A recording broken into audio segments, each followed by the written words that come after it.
He doesn't reveal signs for curiosity. He reveals signs for alignment. And if you ignore the signs, you can miss the shift. But when you discern the signs, you position yourself for the release. So hear me. When God is about to do something big in your life, you will see these 7 signs. When God is preparing to release something big into your life, the very first thing he often does is allow a divine disruption to take place. It doesn't look like a blessing at first. In fact, it often feels like loss, chaos, or confusion. The comfort you once had begins to vanish. Relationships you depended on start to fall apart. Opportunities you thought were stable suddenly disappear. Places where you once found joy now feel dry. And in the natural, it seems like everything is breaking down, but in the spirit, everything is actually being rebuilt. God is not a God of waste. He doesn't allow anything to be shaken unless what's coming is stronger, greater, and more aligned with your destiny. This disruption is not random. It is intentional. It is divine. It is a holy interruption. God interrupts your routine to prepare you for his revelation. He knows that if he doesn't break the rhythm, you'll stay comfortable in something that was only meant to be temporary. What feels like a setback is really a setup for something that your current environment could not contain. Many times we pray for increase, but we don't realize that increase first requires excavation. God has to remove what's in your hand so he can place in it what he designs for your future. Divine disruption feels uncomfortable because it attacks what is familiar, but what is familiar is not always what is faithful. Think of Abraham. He was told to leave his country, his family, and everything he knew. That was disruption. But it was also direction. God was not just moving him out, he was moving him into. He was breaking the routine to launch a revelation. The reason some people miss what God is doing is because they mislabeled the disruption. They call it a demotion when it's really divine positioning. They call it loss when it's really pruning. They call it failure when it's really faith training. When things fall apart, it is often because something far greater is falling into place. God disrupts your plans when your plans are too small for the purpose he's about to release. So don't resist the disruption. If everything's shaking, shifting, or shutting down, lift your eyes, not in fear, but in faith. Something big is coming, and the breaking is just the beginning. The second sign is this. There comes a moment in your journey when the place that once felt like home no longer brings you peace. You begin to sense an unexplainable discomfort in your spirit. It's not depression. It's not anxiety. It's not confusion. It's something deeper, a divine stirring, a holy unease. God is awakening something inside of you that cannot stay asleep any longer. You try to ignore it. You try to go about life as usual, but no matter how hard you try to settle, you can't. That restlessness is not a punishment. It's preparation. It's the voice of destiny calling you out of where you've been and into where you're supposed to be. When God is about to elevate you, he first disturbs your comfort. You no longer find joy in the things that used to excite you. You're surrounded by the same people, but the connection feels different. The conversations that once inspired you now sound repetitive. The routines that once fulfilled you now feel like cages. You're not being ungrateful, you're being summoned. Your spirit knows there's more. There's something greater, there's something deeper, and no matter how hard you try to quiet that voice, it keeps echoing inside of you. That's how you know it's God. When the noise around you is loud, but the silence within you is louder. This restlessness is how God gets your attention, because as long as you are satisfied, you won't seek. As long as you are comfortable, you won't stretch. And as long as you are still clinging to the familiar, you won't pursue the future. The discomfort in your spirit is a sign that growth is near. It is a spiritual contraction. Just like a mother's body signals that the baby is ready to come forth, your restlessness signals that purpose is about to break through. God doesn't make you restless to torture you. He makes you restless to transition you. You're feeling the pressure because you're outgrowing your current space. The vision inside of you has become too big for the room you're in. You weren't created to stay where you started. That itch you can't scratch, that longing you can't explain, that unease you can't shake, it's heaven's way of telling you it's time to move. time to grow, time to elevate. You can't settle here. There's something more, and your spirit already knows it. Third sign is this: when God is getting ready to release something significant into your life, one of the clearest signs is an outbreak of unusual warfare. It's not the normal battles you're used to. This is sudden, intense, and seemingly unprovoked. Things that were stable begin to shake. People you trusted begin to turn. Attacks come from directions you never expected. It feels like the ground under you is shifting, and no matter how much you pray, fast, or stay focused, the pressure only intensifies. But this is not a sign that God is absent. It's proof that the enemy has caught wind of what's coming. Hell doesn't attack what's empty. It attacks what's full. The resistance is not about your past. It's about your future. Unusual warfare is always an indicator of unusual purpose. The enemy doesn't fight every believer the same. He targets those who are carrying something dangerous to his kingdom. The moment you come into alignment with heaven's agenda for your life, you become a threat. Your obedience becomes a target. And when you're on the edge of a major breakthrough, the battle becomes more personal, more intense, and more relentless. That's because Satan knows what many people forget. The attack is often proof that something big is about to be birthed. You see this clearly in the life of Jesus. Right after he was baptized and heaven declared, "This is my beloved son," the Spirit led him into the wilderness, and immediately warfare began, not because Jesus had done something wrong, but because he was about to step into something right. The enemy attacks you most right before a shift, right before a promotion, right before a release. So when the warfare gets strange, don't retreat. To ask God what's being birthed in this battle. Ask what's being positioned through this pressure.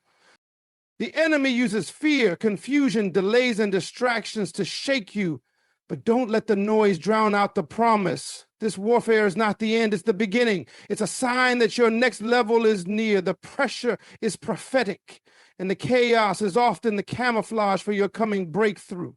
The presence of unusual warfare is a spiritual announcement. Something is about to shift, and the enemy is just trying to stop what he knows he can't control. Fourth sign is this: when God is about to release something big into your life, he doesn't just open doors, he gives instructions. Not ordinary instructions, but supernatural ones, directions that come straight from his throne. They may come through a whisper in prayer, a dream in the night, a word from scripture that won't let you go, or even a strong prompting in your spirit that won't be silenced. These instructions often don't make logical sense. They go against your comfort, your plans, and sometimes even your understanding. But they are divine, they are tailored, and they are sent to guide you into the very thing you've been praying for. Supernatural instructions are God's way of positioning you for supernatural outcomes. You can't walk into a divine season with natural logic alone. When God told Noah to build an ark, it had never rained. When he told Abraham to leave his father's house, there was no GPS, no map, and no explanation. When he told Peter to cast the net on the other side of the boat, it sounded ridiculous. He had been fishing all night, but behind every instruction was a miracle waiting to manifest. The instruction was the test. The obedience was the unlock. Many people miss their breakthrough not because God didn't speak, but because they dismissed what he said. Supernatural instructions often sound too simple to be powerful or too strange to be reasonable. But that's exactly how God works. He doesn't need your understanding. He needs your faith. He's not asking you to figure it out. He's asking you to follow. Because what's on the other side of your obedience is bigger than anything you could plan with your own logic. Sometimes the instruction will challenge your pride. Sometimes it will require letting go of something safe. Other times it will demand a step that looks foolish to everyone around you. But God never gives an instruction without attaching a reward. The instruction is your opportunity to partner with heaven's strategy. It's the moment where your faith meets his faithfulness. So when the instruction comes, write it down, pray over it, obey it, because hidden in that one word, that one move, that one act of obedience is the very key to the thing you've been waiting for. God doesn't speak just to be heard. He speaks to be followed. And those who follow divine instructions are the ones who walk into divine increase. Fifth sign is this. When God is about to give you something big, one of the most undeniable signs is the appearance of strange favor. This is not ordinary kindness or expected support. It is favor that cannot be explained by logic, background, education, or connections. Doors begin to open that you didn't knock on. People start helping you who don't even know why they're drawn to you. Opportunities begin to align in ways that leave even you in awe. This kind of favor is not earned, it's granted. It's not man-made, it's heaven sent. It's not the result of networking or strategy, it's the manifestation of God's hand upon your life. Strange favor is divine evidence that heaven has marked your season. It disrupts natural order. It overrides rules. It bypasses waiting lines. Where others have to struggle, you are elevated with ease. Not because you're better, but because God's purpose demands your promotion. This is the kind of favor that Joseph experienced when he went from prison to palace in a single day. It's the kind of favor that surrounded Esther, causing a king to break laws just to extend mercy. It's the kind of favor that takes your name into rooms your feet haven't even entered yet. What makes it strange is that it doesn't match your current condition. You may still be in a low place, but high people are being assigned to assist you. You may still feel unqualified, but doors are opening as if you were overqualified. It's strange because it defies expectation. People look at your situation and can't explain how you're being elevated. But that's the point. It's not explainable. That's how you know it's not man. That's how you know it's God. Sometimes strange favor will even cause others to envy you or question your journey. But you must remember, favor isn't always fair, it's purposeful. When you are favored, you don't need everyone to like you. You just need the right person to say yes. And God knows how to position hearts and hands to support what he's about to release in your life. So when things begin to shift unexpectedly in your favor, don't downplay it. Don't apologize for it. Recognize it. Celebrate it. Walk in it with humility and boldness, because when strange favor shows up, it's heaven's announcement that something big is not just on the way. It's already begun. Sixth sign is this. One of the most overlooked yet powerful signs that God is about to give you something big is isolation. Not the kind that comes from rejection, but the kind that is orchestrated by divine purpose. You begin to notice that the crowd starts thinning. The people who used to call you stop reaching out. The invitations slow down. The noise of the world begins to fade, and you find yourself alone but not abandoned, separated but not forgotten. It feels like loss, but it's actually preparation. God is not punishing you. He's protecting what he's about to plant in you. Isolation is God's sacred classroom. It is where he trains, molds, corrects, and develops the inner man before releasing the outer manifestation. It's in isolation that your identity gets clarified, your purpose gets refined, and your character gets tested. It's where you hear his voice the clearest. Distractions fade and your spiritual senses become sharper. He hides you so he can prepare you. He pulls you away from public platforms so he can work on your private posture. Before every elevation, there must be separation. Moses spent 40 years in the wilderness before God sent him to Pharaoh. David was anointed king, but spent years alone in the fields tending sheep. Even Jesus, before launching his public ministry, was led into the wilderness by the Spirit to be tested, trained, and prepared. Isolation is not a delay, it's a strategy. It's not evidence that you're behind, it's confirmation that you're being made ready. In isolation, God detoxes you from people's opinions. He removes the applause so you can learn to hear approval from heaven.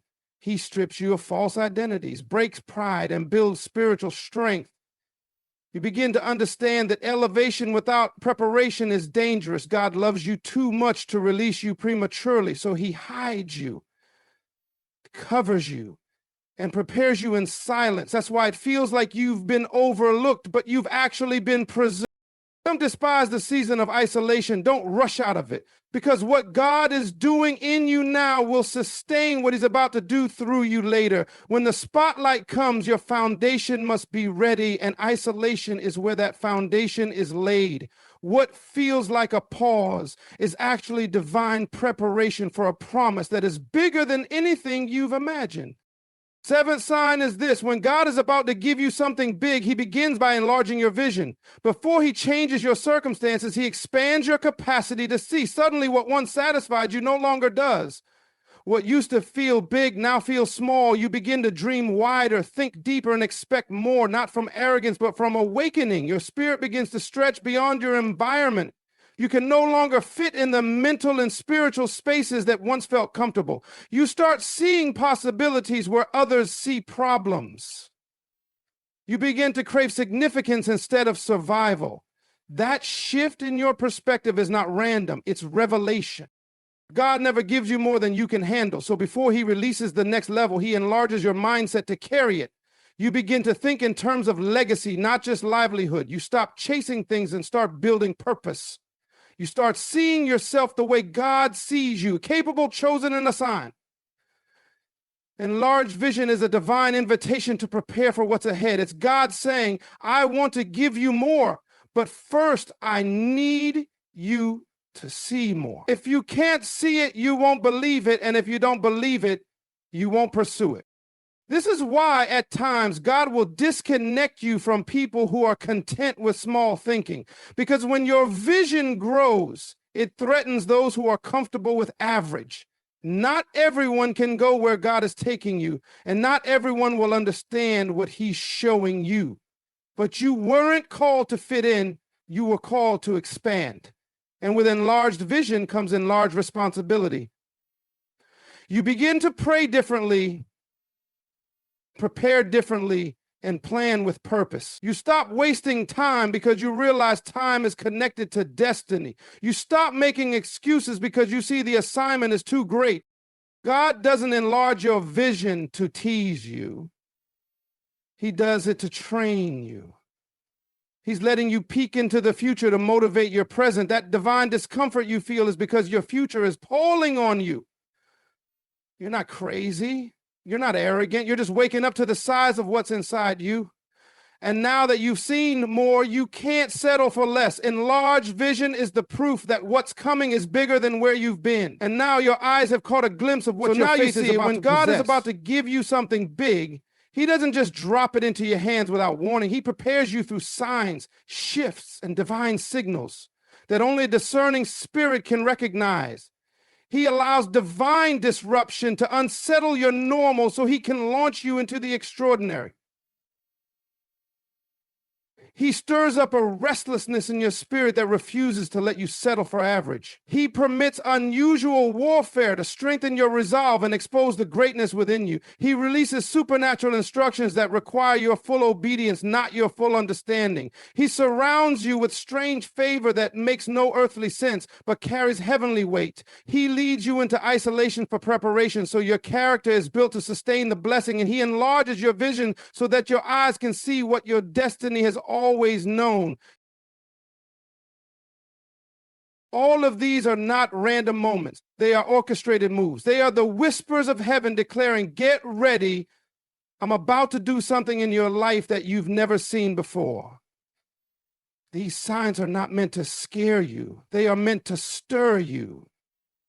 You are not being punished. You are being positioned. You are not being overlooked. You are being overhauled. Every shift, every silence, every shaking is God's way of clearing space for something that eyes have not seen, ears have not heard, and it hasn't even entered the heart of man what he has prepared for you. This is your season of awakening. This is your moment of divine alignment. Don't ignore the signs. Don't sleep through the signals. Don't let fear talk you out of what faith is trying to usher in. You've cried, you've waited, you've prayed, you've endured. Now prepare to receive.